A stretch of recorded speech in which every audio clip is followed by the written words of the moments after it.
गोंदिया जिल्ह्यातील आदिवासी विभागाद्वारा 11 शासकीय आदिवासी शाळा या चालवण्यात येतात।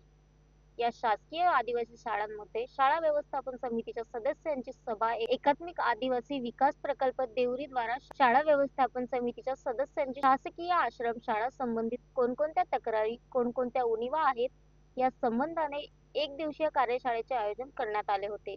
या कार्यशाळेत विशेष म्हणजे आदिवासी नक्षल विभागातील शाळा व्यवस्थापन समितीच्या सदस्यांनी एका SMS वर या कार्यशाळेला उपस्थिती लावली। एक ॲप आदिवासी विभागाने डेव्हलप करून याद्वारे विद्यार्थ्यांना त्यांची सर्वांगीण माहिती आदिवासी विभाग देत असतो।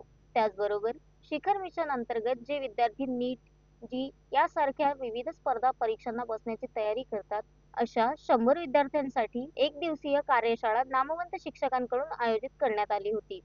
यामध्ये विविध विद्यार्थ्यांनी सहभाग नोंदवून आदिवासी विभागातील विद्यार्थी सुद्धा या स्पर्धा परीक्षेमध्ये कमी नाही ते दाखवून देण्यासाठी आणि त्यांचा स्तर उंचावण्यासाठी आदिवासी विभागाने एक योग्य पाऊल उचलले आहे। याचा जास्तीत जास्त आदिवासी बांधवांच्या मुलांनी लाभ घ्यावा असे एकात्मिक आदिवासी विकास प्रकल्पद्वारे सांगण्यात आले आहे।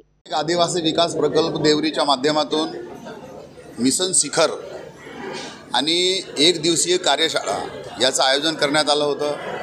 याच्यामध्ये विद्यार्थ्यांसोबत आणि पालकांसोबत माझा संवाद झालेला आहे।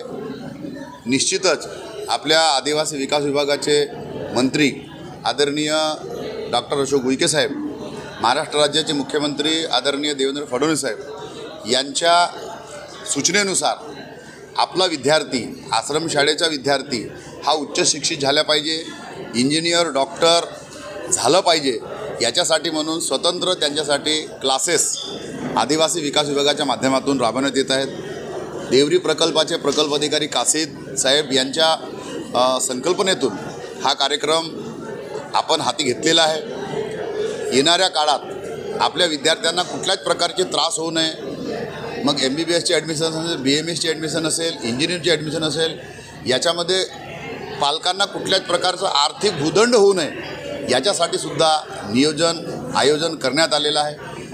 तशा प्रकारचे सूचना आपण माननीय प्रकल्प अधिकारी यांना दिलेला आहे। आज देवरी प्रकल्प आदिवासी विकास विभाग देवरी प्रकल्पाच्या मार्फत 2 कार्यक्रम होते। एक शाळा व्यवस्थापन समितीच्या आमच्या ज्या 11 शाळा आहेत आणि EMRच्या अशा 12 शाळांची कार्यशाळा घेतली होती। येणाऱ्या नवीन शैक्षणिक सत्रामध्ये शाळा व्यवस्थापन समितीच्या काय अडीअडचणी आहेत आणि नवीन शैक्षणिक सत्रामध्ये माननीय मंत्री महोदयांनी जे मागे एक दिवस मुक्कामामध्ये जे हे केलं, भेट दिल्यानंतर काही उणिवा दुरुस्ती होत्या, त्या उणिवा दिल्यानंतर त्यांनी काही नवीन शैक्षणिक सत्रांचे नियोजन करण्यासंदर्भात सुचवलं होतं। त्या अनुषंगाने आपण यांच्या काही अडीअडचणी दिवसभरामध्ये इथं जाणून घेणार आहे आणि त्या येणाऱ्या शैक्षणिक सत्रामध्ये दूर करण्याचा प्रयत्न करणार आहे। या कार्यशाळेसाठी आपण एक SMS एक सिस्टीम डेव्हलप केलेली आहे ॲपच्या माध्यमातून। तर आपण जे सरळचा जो डाटा आहे त्या डाटाच्या माध्यमातून माझ्याकडे 11 शाळांमध्ये जे विद्यार्थी शिकत आहेत त्यांच्या सर्व पालकांचे मोबाईल नंबर घेऊन त्यांना सगळ्यांनी SMS पाठवले होते। शाळा व्यवस्थापन समितीला पण आपण सगळ्यांनी SMS पाठवले होते। त्यांना या ठिकाणी येण्या जाण्यासाठी वाहनाची पण व्यवस्था करण्यात आलेली आहे। येणाऱ्या शैक्षणिक सत्रामध्ये आमचं प्रशासन असेल, शिक्षक वृद्ध मुख्याध्यापक असतील आणि जे पालक असेल, या दोघांनी मिळून त्या आश्रमशाळेतल्या काही उणिवा आहेत त्याच्या संदर्भात आमच्या इथं आज दिवसभर चर्चामधून ज्या काही गोष्टी बाहेर येतील त्या मधल्या जो काळ आहे एप्रिल, मे, जूनचा जो सुट्ट्याचा कालावधी राहतील शैक्षणिक सत्राचा, त्यामध्ये आम्ही त्या उणिवा दूर करून पुढच्या शैक्षणिक सत्रात तसं चांगल्या ताकदीनं ही सुरुवात करू। त्याचबरोबर मिशन शिखरसारखा उपक्रम होता, जिथं आपण नीट, JEE, CETसाठी यावेळी काही NIT, IITचे मुलं आपल्याला प्राध्यापक म्हणून लाभलेले, ज्यांनी कोटामध्ये वगैरे चांगले हे फॅकल्टी म्हणून काम केलेले आहेत त्यांना, आणि आपण ते सत्र आयोजित केलेलं आहे। तिथे आपण 100 मुलांना गोंदिया जिल्ह्यातले आदिवासी, त्याच्यामध्ये जिल्हा परिषद शाळा असतील, वसतिगृह असतील, आश्रमशाळा शासकीय असतील, अनुदानित आश्रमशाळा असतील, त्यातले मुलं तिथं आहेत।